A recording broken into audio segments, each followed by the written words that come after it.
The last video on this channel seemed to feature topics that primarily had the bad outweighing the good.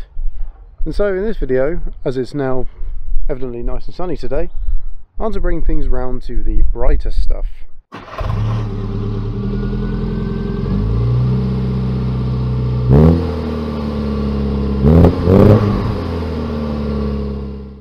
Hello Fuel Power fans and welcome to the channel. In the last video, the video really sort of focused on myself and the goings on behind the scenes of the channel, and I want to bring things back to the automotive.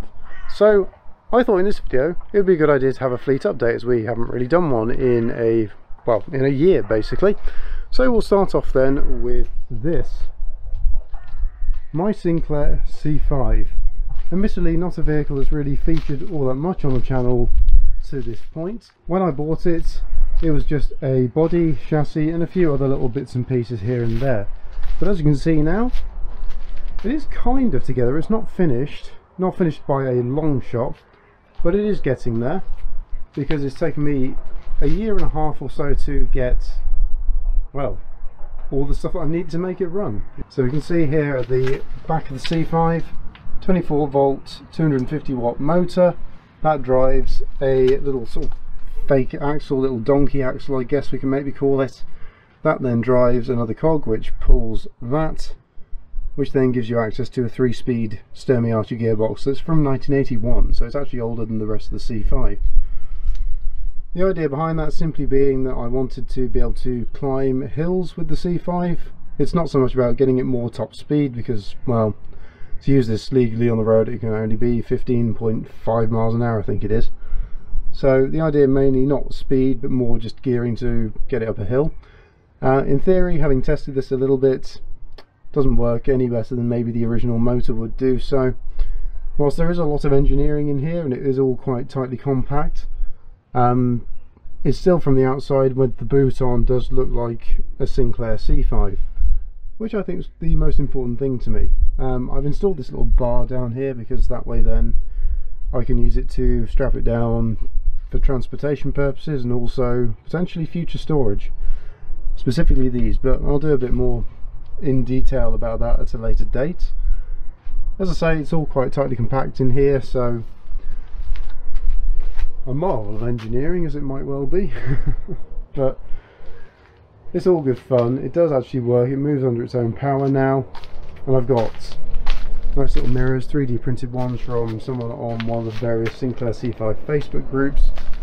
It's all coming together. I'm hoping that it won't be too long before it's actually properly usable, because, well, I really want to get using this. It's not only shows but also just generally I think it'd be good fun. Also, you know, you're going to get a lot of looks driving this around everywhere, but that's for another day. But this is where the Sinclair is at the minute. Not many videos filmed on the process going on at the back, mainly because, well, I needed a good distraction whilst things really weren't that good, and, well, this proved to be that distraction. So I'm afraid to say there aren't many videos on it. However, the footage that I've got of it, I may well compile that into a video at some point. It may not make a lot of sense, but we'll see. I'll see what I can make of it. It just depends whether there's much interest there to see, I guess, what footage of the process that I've got available to me. Anyway, that's the Sinclair. It looks very nice, and I'll just include a quick clip of it moving.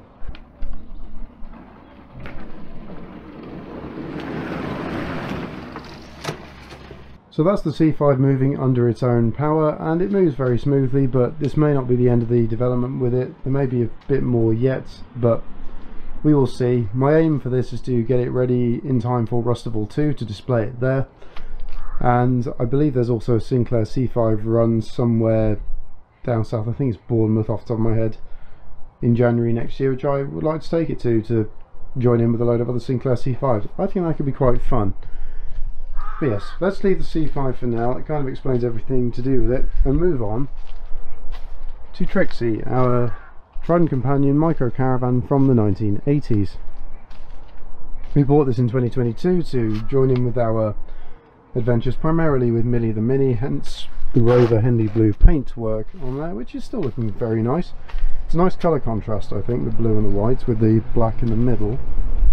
But Trixie's really not done a lot in the last year. She's kind of just sort of sat up round in this parking space, provided a bit of extra storage for many things actually. I can't point anything specifically out. I mean, the C5's had a stint staying there, so yes, it does fit in there.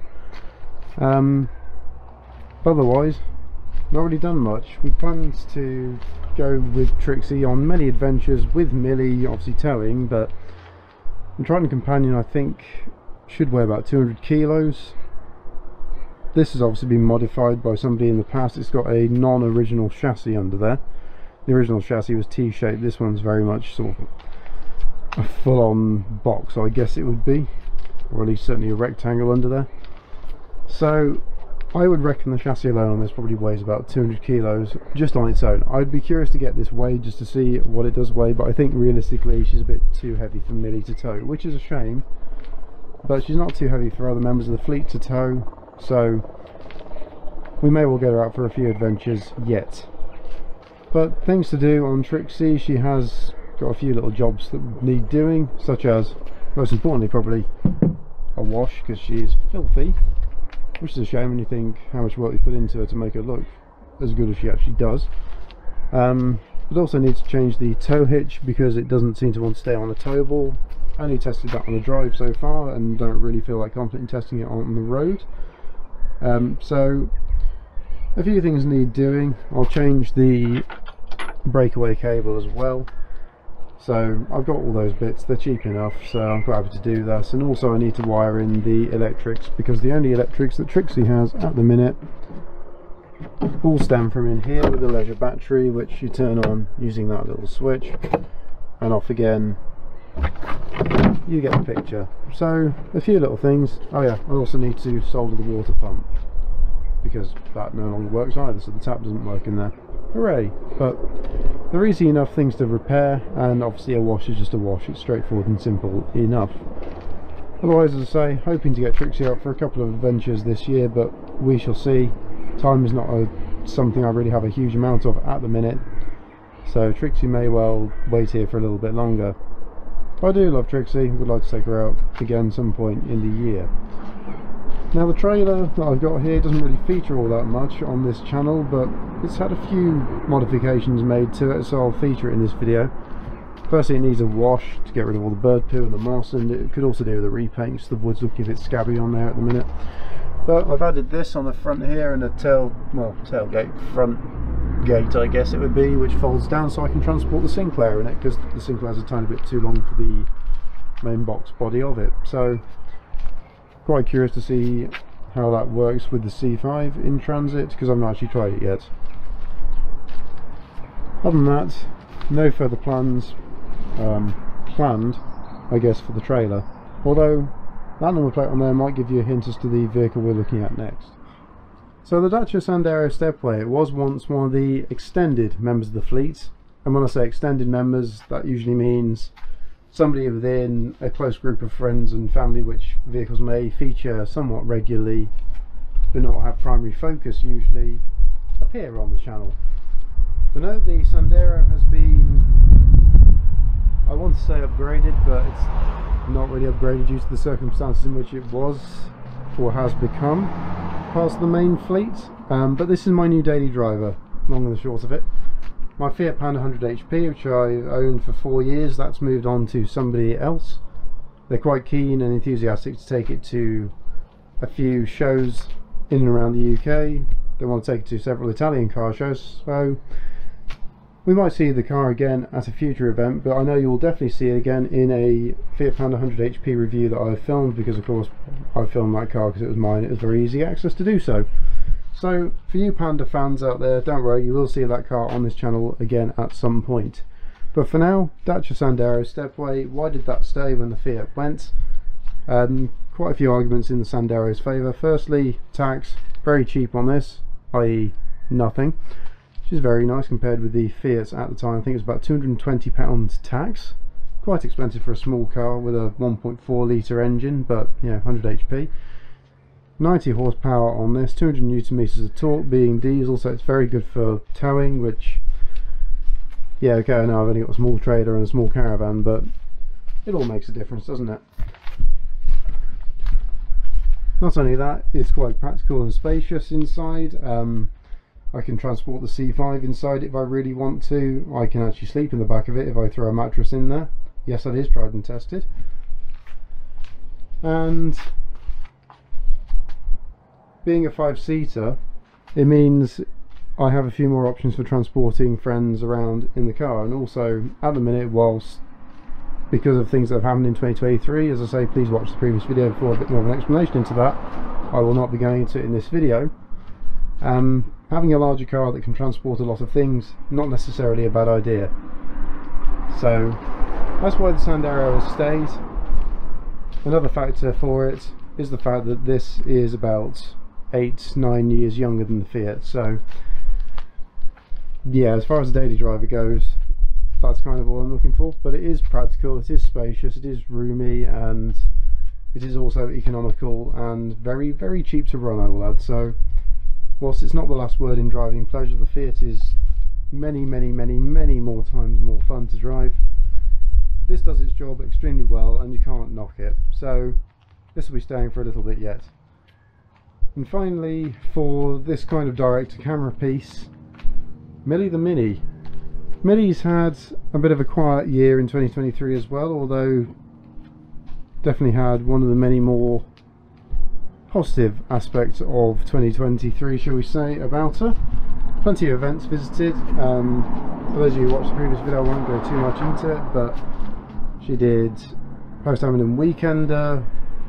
We did the Yorkshire run, which was good fun. I do have a video of that trip where we travelled up to Bristol from here in Wiltshire and then up to Blackburn to the Mini Sport headquarters.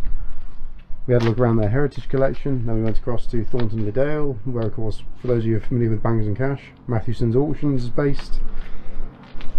And then down to the Cotswolds, one of my favourite areas in the country. So yeah, Millie's had quite a lot of use. That was 700 miles in one long weekend. I think in total last year probably covered about 1200 miles, not really that many. But you know, last year was a very strange year. Millie's recently had her MOT. She did fail briefly on a bit of rust on the sills, but you know, it's a Mini, they rust for fun, so that's not entirely unexpected. So that's repaired, now got the MOT, all good. Recently also had a new thermostat housing and gasket, and a new water pump as well, because that decided to leak. So yeah, Millie's certainly been raiding the bank account recently, but not too bad overall. Mini parts are at least cheap. A few events planned with Millie for this year. There's a few car gatherings in and around the local area. Post Hamilton Weekender is the plan as well, Isle of Wight Mini Adventure, and a few, as I say, evening gatherings as well. So Millie's certainly be keeping me busy, and there is a bit of a plan going forwards with some of the bodywork on Millie, i.e. rusty spots like these which are starting to pop up, and also down here, which at this point is all surface rust, so not terrible, but something that needs to be kept on top of before it gets worse for obvious reasons. The last time you saw this car, it was in storage, the keyword there being was. It was there due to needing new rear suspension, which here in the UK seems to be incredibly hard to get hold of. After a year and a half of searching though, I finally got a breakthrough, and a refurbished axle with new and shiny bits on it was sourced from a company called Antalix in Poland. Unfortunately though, they wouldn't ship to the UK like a lot of companies in Europe at the moment. Through this channel I have managed to meet lots of people from all car scenes and from across Europe, and over time these people have become good friends. Antalix wouldn't ship to the UK, but they would ship to Germany, where a friend of mine called Philip lives. Of course, I do realise that Germany is not the UK. In fact, it's many hundreds of miles away from where the axle needed to be, i.e. at home on my driveway. Philip was going to an MG event at the Great British Car Journey in Derbyshire, where, as I explained in the previous video, I'd been invited to attend and join in the fun of the event up there. The stars at this point though seemed to align for Renault Salvation. I met up with Philip in Derbyshire, where finally, after over a year and a half, I finally had what I needed to get the car on the road to recovery. With a new axle now at home, it was time to get things moving, so it was time to get the Renault out of the storage yard. The new axle has since been fitted, as well as a variety of other work being carried out, and the car is currently away having rusty bodywork sorted. I have filmed a few videos prior to the axle and bodywork repairs of smaller jobs that needed sorting before the car goes away for an MOT test, as I won't have it back on the drive before then. I am hoping though to take it to some events in the very near future. Of course, I'm not leaving out the Yugo Sanas from this update, as they brought a lot of people to this channel. So, the ex-Hubnut White Sana. My friend Matt, as many of you already know, bought it from Ian and asked if I would like the footage to feature on Fuel Power to continue that car's story online. Unfortunately, after the video in which myself, Matt and Genevieve filmed the Sana having its first wash in what can only be thought of as being years, it sort of sat up for a while and did very little, as finding parts for that car is extremely difficult here in the UK, especially given that there is a significant lack of Yugo Sanas over here. The red Sana GL was purchased as reference material for parts required on the white Sana, as it was in a much more complete condition. Time went by and the red Sana suddenly started getting a lot more focus, as it was a more realistic bet to get roadworthy in the short term. If you came along to Rusterville in March, you will have seen the red Sana there, as it is now road legal, and, well, hopefully there may be some adventures with it on the channel when things have calmed down a little bit more behind the camera. So, what's happening with the white Sana then? The simple answer is, it has donated some of its parts to the red Sana in order to get that running, but it has also moved on to a new home, and even better than that, it's a home that you can find on YouTube. OG Cars. Go and check them out. Hopefully they will get that little white Sana going, because I really want to see it up and running again. Hopefully you've enjoyed this look at the Fuel Power fleet and how things have been for them in the last year. And well, at this point, that kind of wraps up the video. So thank you for stopping by, and hopefully I'll catch you again soon. Until then, I'll say farewell. And my car's here too.